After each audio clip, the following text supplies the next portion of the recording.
Hey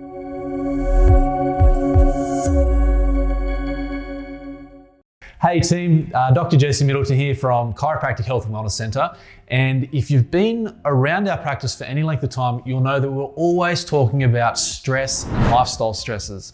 We talk about breaking bad habits because obviously it doesn't matter how many times you get adjusted or how many exercises you do, if you don't address the cause of the problem, which is most of the time lifestyle related, it's just like scratching a scab and it's going to be this ongoing process. So to get to the root cause, we want to make sure we're addressing the root issue, which for most of us is some form of stress.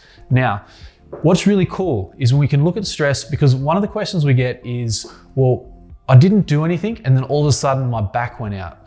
And if you think about most health conditions, this is probably true. A lot of people will say, we get shocked when we hear about a seemingly fit, healthy person who all of a sudden, unfortunately, dies from a heart attack or has some serious health condition that just seems to come out of nowhere.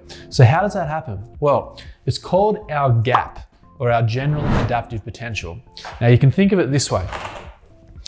We all have a threshold of tolerance, okay? So if you think of this red line at the top and red line at the bottom, that's your tolerance to stress. So this fluctuating green line, this is levels of stress through the day. And there's three types of stress. You've got physical, chemical, and emotional. We'll go more into each one of those in another video.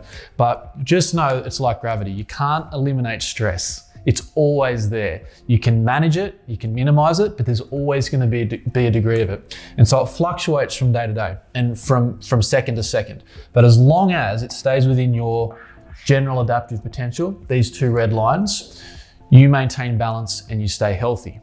But what happens is if we have a very stressful event, like a car accident, or you get super bad news on the phone and you get this massive emotional event, at some point, your stress can exceed or break through that line. This is when you have a crisis, because what that means is your body is no longer able to adapt and maintain balance in the face of the stress that you're going through. So this can happen one of two ways. You can either have a big trauma like that, or over time, your G.A.P, your general adaptive potential, can actually start to diminish. Now it'll do that if you don't have healthy habits in place to keep it strong. This is why kids bounce back so quickly. Kids can basically cop anything. They bounce back up and they just keep going, they recover. But as we get older, we seem to lose that ability. But what's really happening is that general adaptive potential starts to minimize over time. Now, this can be because of diet, this can be because of lack of or excessive exercise, it can be because of prolonged stressful events, emotional events, can be a whole lot of things, but that'll start to diminish. Now, once it gets to the point where you've got your same stresses as always, haven't done anything different, but your G.A.P actually minimizes to that point, you have another crisis. And this is what we see when someone says, I didn't do anything. I just twisted to pick up my car keys. My back blew, had a bulging disc. What happened? Or I didn't do anything different. I was just sitting at my desk, got up to get out of the chair one day and bang, got raging sciatica. Now, the problem in that case is that you didn't do anything differently. Been sitting at the desk 8 hours a day, 5-6 days a week for the last 20 years, your body starts to deteriorate to the point it can no longer adapt to the simple stress of getting out of a chair, and we have a crisis. So what to do? Two things, and this is what we teach. Number one is let's look at your lifestyle stresses. Where's the low-hanging fruit that we can easily get rid of? What's the stress that you're doing that we can easily remove that's going to have the biggest impact on your health?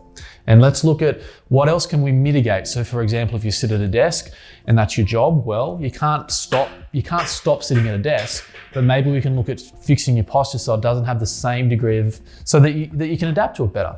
So we look at that and we want to reduce this stress as much as we can. The second thing is let's look at increasing your G.A.P. Let's look at increasing your general adaptive potential and your body's ability to adapt to stress. So rather than it minimizing over time, let's see if we can't make it even bigger.